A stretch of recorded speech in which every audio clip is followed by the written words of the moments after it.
오늘 주신 말씀에서 하나님께서 가나안으로 이제 들어가는 이스라엘 자손들이 반드시 하나님께 드려야 할 이 두 가지의 의식에 대해서 설명해 주십니다. 오늘 본문에서 하나님은 모세를 인도하셔서 이스라엘 자손들에게 이 세 번째 이 말씀을 이제 오늘 본문이 27장부터 이 마지막 장인 34장을 통해서 이제 전해 주십니다. 모두 아시다시피 신명기 1장부터 4장 이제 43절에서는 이제 모세는 첫 번째 이제 설교를 말씀을 이스라엘 2세대에게 전해 줍니다. 그 내용은 이스라엘 1세대들의 하나님의 이 약속의 땅에 가나안에 들어가지 못한 원인과 또 그들의 과거의 역사를 이 새로운 이스라엘 자손들에게 다시 한번 일깨워 주셨습니다. 또한 하나님께서는 그동안 그들을 위해 하신 일들을 그들 또한 다시 돌이키고 또 하나님의 위대하신 역사와 은혜를 모세를 통해서 그들에게도 전해 주셨습니다. 모세의 두 번째 말씀인 설교인 이제 4장 44절부터 26장 29절까지에서는 이 본격적으로 이스라엘 자손들이 요단강을 건너 이제 가나안 땅에 들어가서 지켜야 할 율례와 또 하나님의 이제 질서에 대해서 이제 그들은 듣게 됩니다. 또한 레위기 때와 같이 여러 가지 세부 이제 율법 조항들을 강조해 주셨고 또 제사장이나 제사 의식에 대한 조항들보다는 이스라엘 개인들이 지켜야 되는 반드시 따라야 할 이제 하나님의 이제 질서와 또 덧붙여서 내용을 전해 주셨습니다.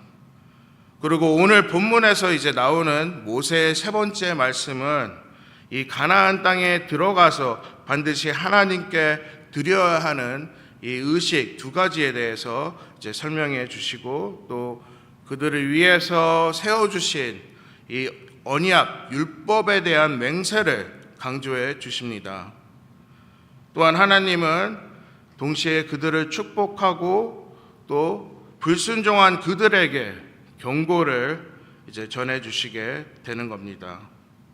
이제 오늘 본문 27장의 내용은 이제 전반적으로 크게 두 가지의 의식에 대해서 이제 하나님이 이스라엘에게 명령을 주십니다. 첫 번째로 본문 앞부분에 1절부터 8절에서는 하나님은 모세와 장로들을 통해 이스라엘 백성들이 요단강을 건너 가나안 땅에 들어간 날 첫째 날에 에발산에 올라가 큰 돌을 이제 제단같이 이제 제단으로 세우고 그 위에 하나님이 주신 이 십계명과 또 그 외에 추가되는 율법들을 기록하게 이제 당부해 주십니다.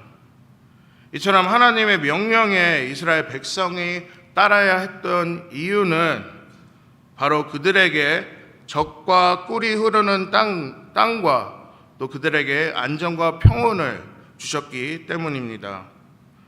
또한 하나님의 크신 뜻과 사랑을 항상 그들은 기억해야 했으며 또 선하신 구세주를 이제 구세주의 말씀을 늘 순종하며 살아가야 한다는 중요한 의미를 가지고 있었습니다. 저희들 또한 조국을 떠나 이 캐나다에 올 수 있는 기회를 주셨고 또 여러 가지의 실행착오와 또 수고의 끝내 저희들이 이 땅에 머물 수 있게 또 소중한 보금자리를 주셨습니다. 그뿐만이 아니고 여기에서 신앙생활을 할 수 있게 해주신 주님께 저희는 매일 감사하고 기도와 또 예배를 드려야 찬양을 드려야 합니다. 이스라엘 공동체를 위해 하나님이 전해주신 말씀을 그들은 제단을 세우고 또 계속해서 그들과 하나님의 임재 속에서 함께 예배드릴 수 있는 삶을 또 그 자리를 마련해 주셨습니다. 그 자리란 단순히 기념하고 또 어느 정도 시간이 흐르고 잊어버리는 것이 아닌 하나님의 말씀의 기준으로 살아가고 또 맹세하고 또 참된 삶을 계속해서 강구하며 살아가는 그런 의미를 전해 주십니다. 7절부터 이제 8절에서 또 이스라엘은 에발산에서 하나님의 축복 속에서 이제 감사와 이제 제사를 드리고 또 기뻐하며 하나님께 예배를 드리게 됩니다.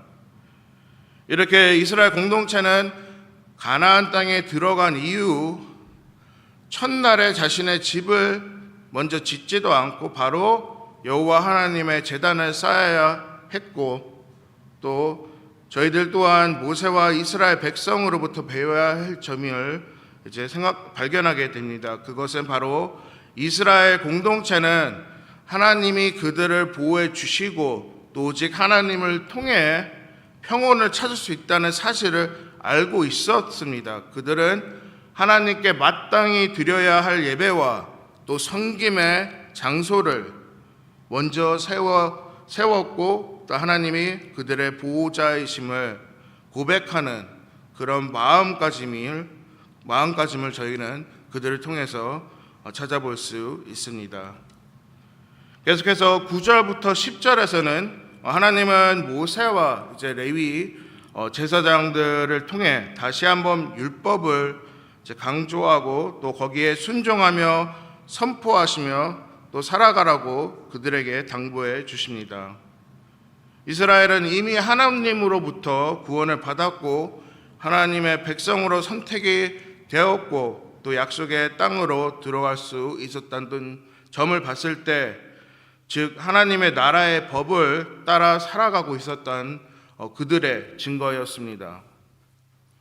저희들 또한 십자가에서 흘려주신 보혈과 또 믿음으로 주님을 통해 저의 죄를 구하고 또 은혜를 통해서 구원을 받았다는 사실을 저희는 잊지 말아야 합니다. 주님을 저희 마음에 모시고 살아갈 때 주님의 공동체가 되고 또 그분의 말씀에 순종하고 노력하고 성령님을 따라 계속해서 살아가는 그 자체가 구원의 확신이라고 생각합니다. 그리고 계속해서 살아계신 하나님을 사랑하고 두려워하며 주님이 들려주시는 말씀에 의지하며 실천하려 노력하고 살아가는 이 모습이야말로 주님이 원하시는 신앙인의 참 모습이라고 생각됩니다. 두 번째로 이제 11절부터 13절에서 하나님은 모세를 통해 이스라엘 지파를 이제 반으로 이제 나누어 주십니다. 시므온과 레위와 유다와 이사갈과 베냐민 지파는 하나님의 율법에 순종하는 백성을 축복하기 위해 그리심 산에 올라가게 됩니다. 또한 나머지 지파들은 이제 하나님께 불순종하는 그들을 저주하기 위해, 경고하기 위해, 심판하기 위해 하나님의 심판을 받아 전하기에 그들은 에발산에 올라가게 됩니다. 그 이후 15절부터 26절에서는 이 레위 사람들은 또 제사장들은 큰 소리로 이스라엘 모든 공동체에게 하나님의 거룩하신 이 율법을 선포하게 됩니다.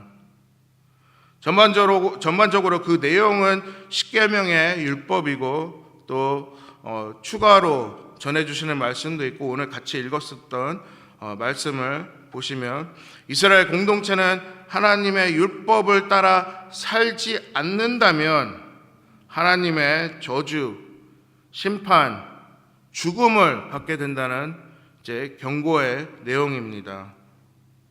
여기서 저희들도 아는 사실은 이스라엘은 가나안 땅을 정복해야 했었고 그들이 가나안 땅을 정복해야 되는 이유 중 하나는 그 땅은 그 가나안의 7 족속들이 살고 있는 그 땅은 죄악으로 흐르고 넘치고 또 그들은 하나님을 증오하고 또 하나님을 무시하고 살았던 부분을 하나님은 심판을 주시려고 또 이스라엘을 통해서 심판을 그들에게 전달하려고 했었습니다. 하지만 이제 다시 한번 모세를 통해 이 이스라엘 자손들에게 이 율법에 순종하며 또 당부해 주시고, 또 하나님의 말씀으로 살아갈 때에는 정반대의 저주의 정반대인 생명과 축복을 누릴 수 있다고, 또 반드시 하나님의 율법에 시험하지 않고 무시하지 않고 또 불순종하지 않고 주님의 진리의 진실대로 이스라엘 공동체가 가나안 그 땅에서 또한 그들 공동체 선언하고 아멘하고 맹세하며 나아가기를 이렇게 말씀을 오늘 통해서 전해 주십니다. 말씀을 정리합니다. 오늘 주신 말씀에서 하나님께서는 가나안으로 들어가는 이스라엘 자손들이 반드시 하나님께 드려야 할 두 가지 의식에 대해서, 또 두 가지 뜻에 대해서 이제 오늘 말씀해 주셨습니다. 그 뜻은 에발산에서 하나님이 이스라엘에게 주신 율법을 기록한 뒤에 또 그들을 위해서 세우신 일을 감사하고 계속해서 섬기는 부분이었고, 또 두 번째로는 그리심 산과 또 에발산에 올라가 하나님의 말씀에 맹세하고 또 선포하는 일이었습니다. 하나님께서는 이렇게 연약한 이스라엘 공동체를 위해 계속해서 은혜와 축복으로 그들에게 약속하신 이 땅 가나안에서 계속해서 서로 하나님의 축복 속에 살아가길 바라셨습니다. 오늘날 죄악으로 무너지는 이 세상 속에서 저희들을 위해서 또 사랑하심으로 또 구주 예수 그리스도를 십자가에 통해서 또 은혜와 축복을 주셨습니다. 오늘 아침 저희들에게 전해주시는 말씀을 통해 저희가 점검해야 되는, 신앙을 점검하는 시간을 가졌으면 합니다. 다 같이 저희 자신과 하나님과의 관계를 이 세 가지 질문을 통해서 다시 한번 생각해 봤으면 합니다. 첫 번째는 오늘날 저희들도 하나님의 말씀을 기쁨으로 받아들이고 또 그 말씀에 실천하려고 답하고 있는지를 생각해 봤으면 합니다. 또한 하나님이 전해주시는 뜻을 저희가 부담스럽게 여기지 않고 또 귀찮게 여기지 않고 또 주님에게 의지하면서 존중하면서 즐거운 마음으로 이제 주님이 주신 새로운 삶을 저희가 감사하게 반영하고 살아가고 있는지, 마지막으로 하나님의 말씀을 따라 저희들의 삶을 통해 하나님께 영광을 돌리고 있는지, 이 세 가지 질문을 두고 생각해 봤으면 합니다. 오늘 주신 말씀을 통해 이 시대에 하나님의 공동체로 저희들을 불러주셨고, 또 주님의 은혜와 사랑 안에서 저희가 흔들리지 않는 신앙인으로 오직 주님의 진리의 말씀을 붙잡고 나아가길 저희는 함께 기도해야 합니다. 저희 모두 오늘 하루도 사랑으로 인도해 주시는 말씀에 지혜와 힘을 또 믿음을 얻으며 주 아버지께 순종하며 또 실천하는 삶을 저희가 노력해야 합니다. 늘 베풀어 주시는 주님의 은혜를 기억하고 또 이웃들과 함께 그 은혜를 나누며 영적으로 성장하고 저희 모두가 주님의 복된 삶을 얻으며 살아가는 저와 여러분이 되시길 주님의 이름으로 축복합니다. 함께 기도드리시겠습니다. 하나님 아버지,